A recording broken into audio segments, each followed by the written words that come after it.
кезекпен қызыл шоқ тереген.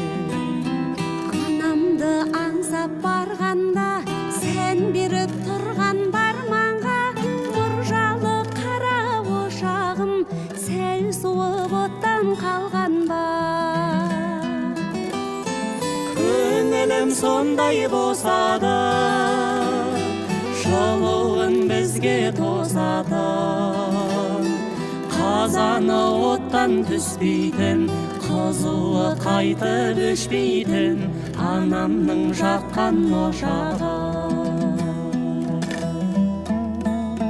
Ақ бауырсағын пісірген, дәмдігі басын түсірген анамның ошағы менен, қарызбын қошағы үшін мен.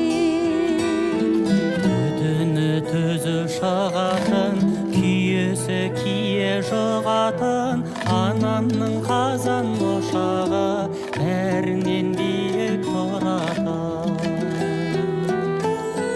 Көңілім сондай босады, жылуын бізге тосатын.